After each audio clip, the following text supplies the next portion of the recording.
Okay, it's August 26th. It's also day 238 of the 1 year chronological study Bible. It's the New Living Translation and it's put out by Tyndale. Jeremiah began his ministry during the reforms and revival of Josiah.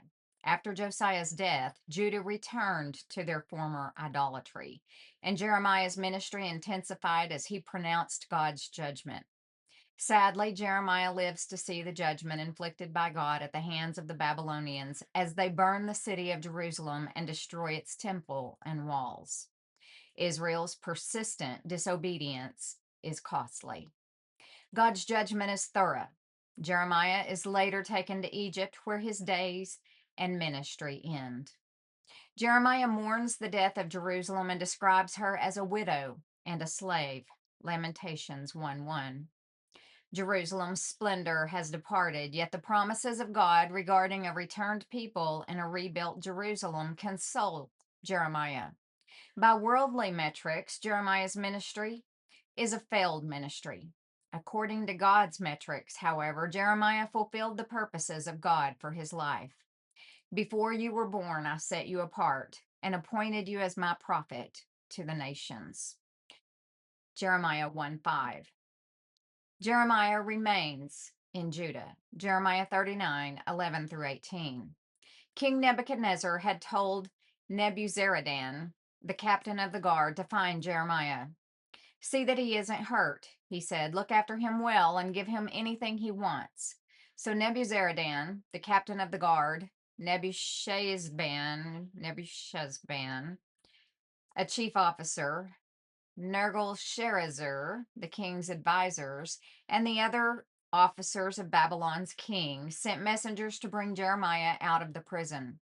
They put him under the cave, under the care of Gedaliah, son of Ahikam and grandson of Shaphan, who took him back to his home. So Jeremiah stayed in Judah among his own people.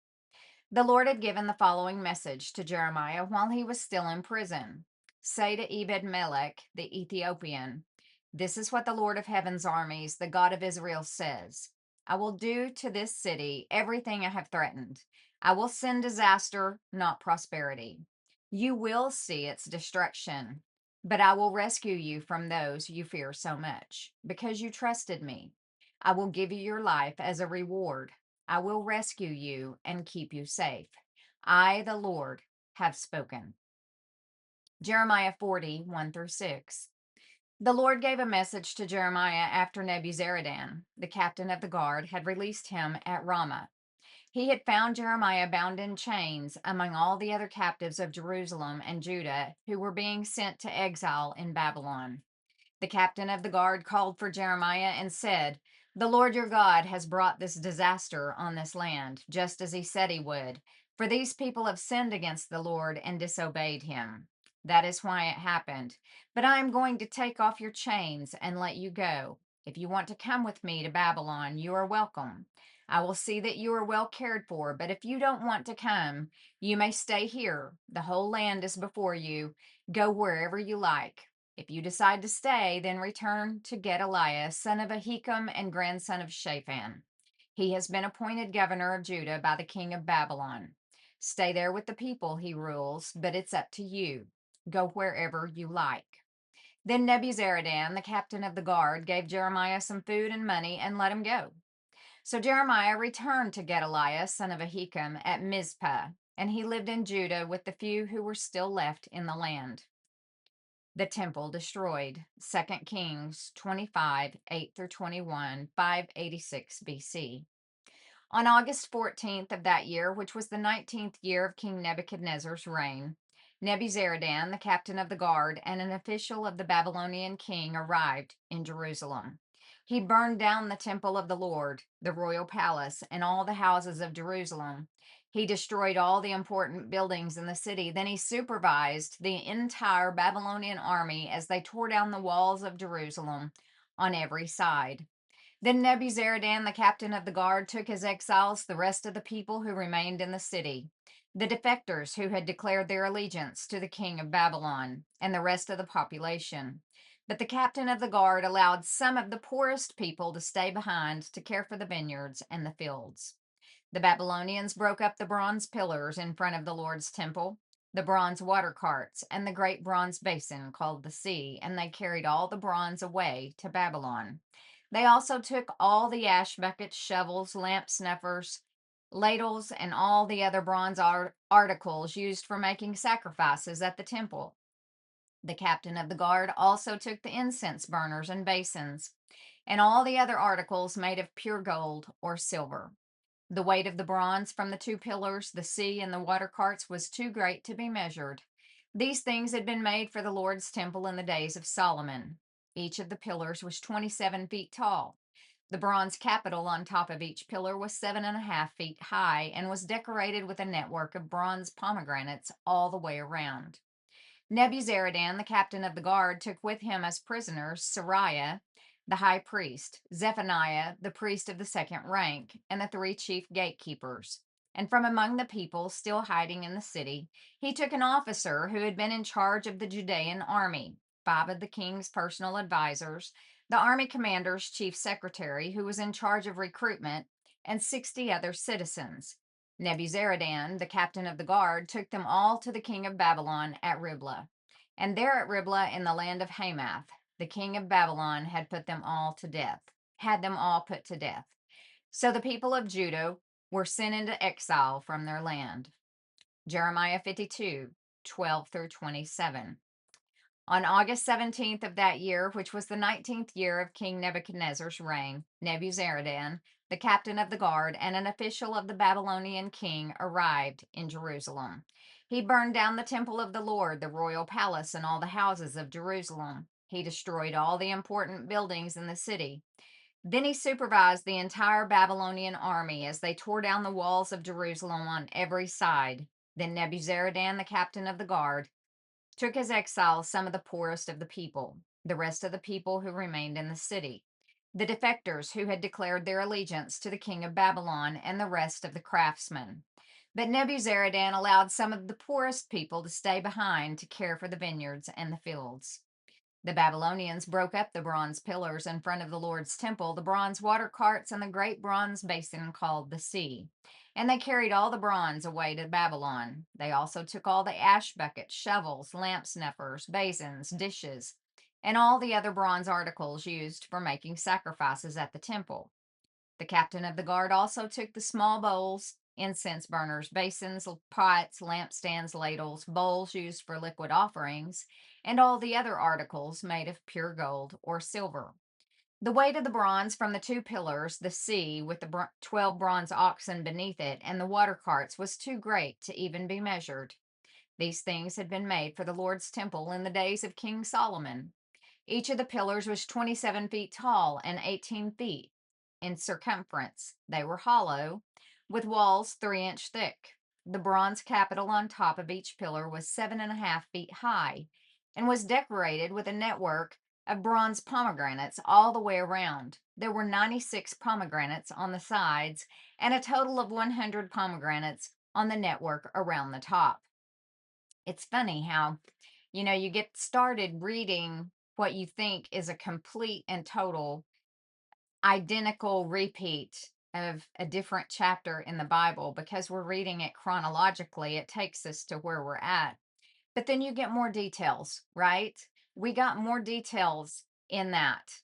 We didn't have all of those details from the other chapter.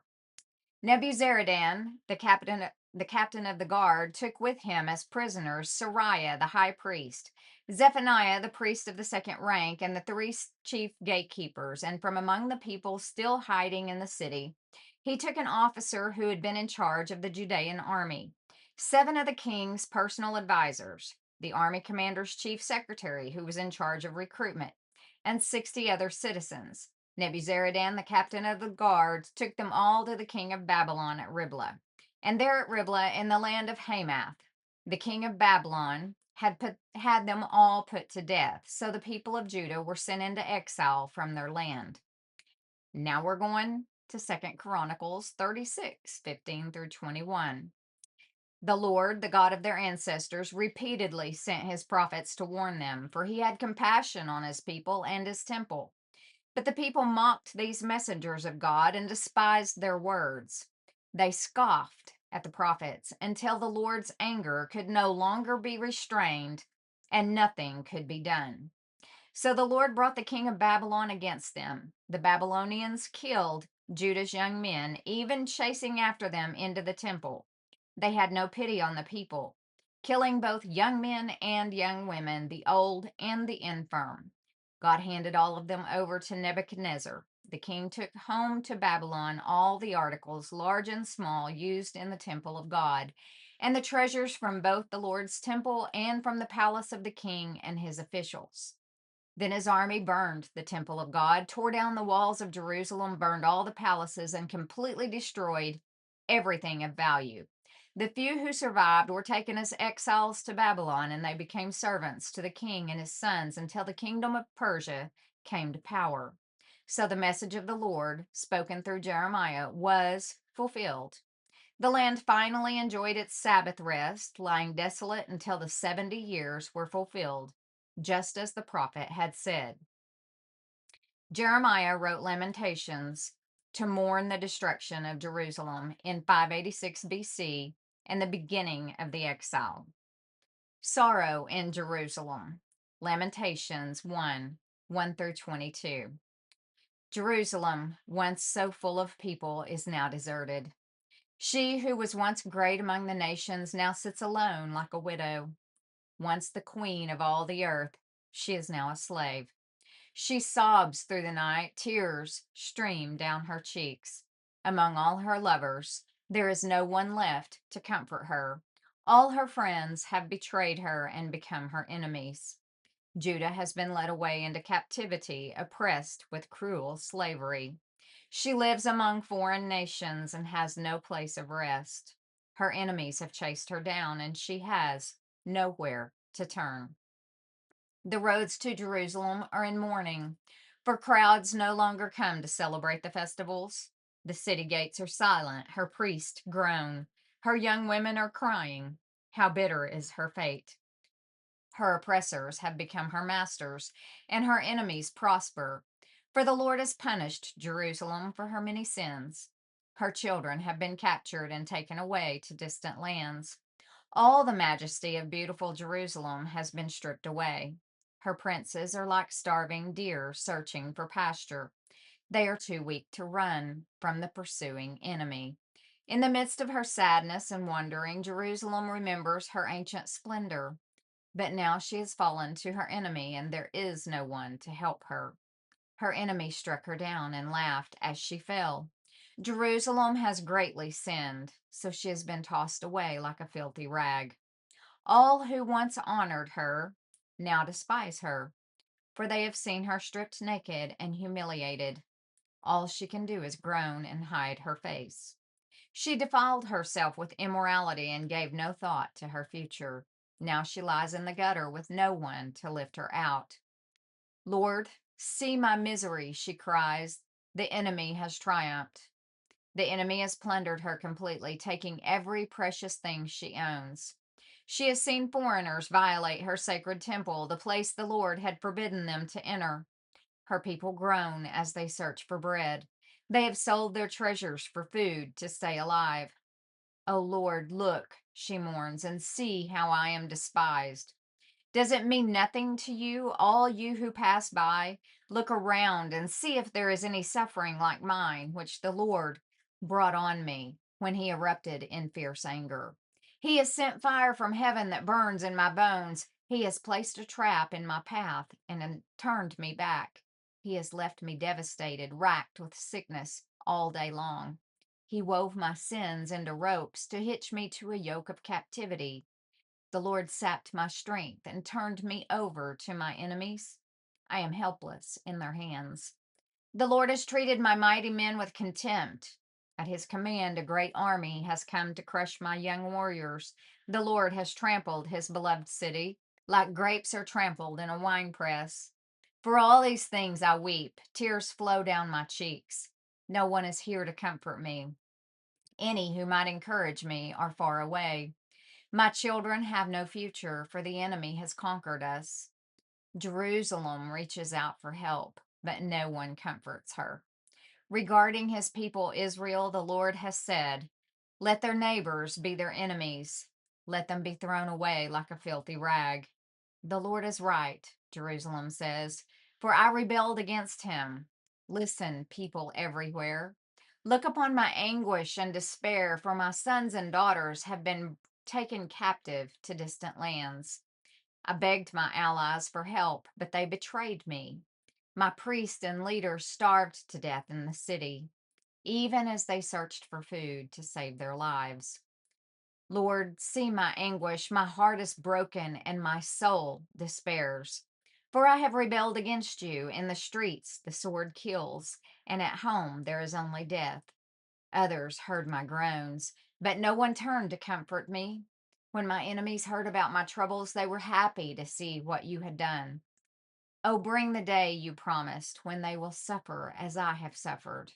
Look at all their evil deeds, Lord. Punish them as you have punished me for all my sins. My groans are many, and I am sick at heart. And that concludes the August 26th daily Bible reading. Thanks for joining in.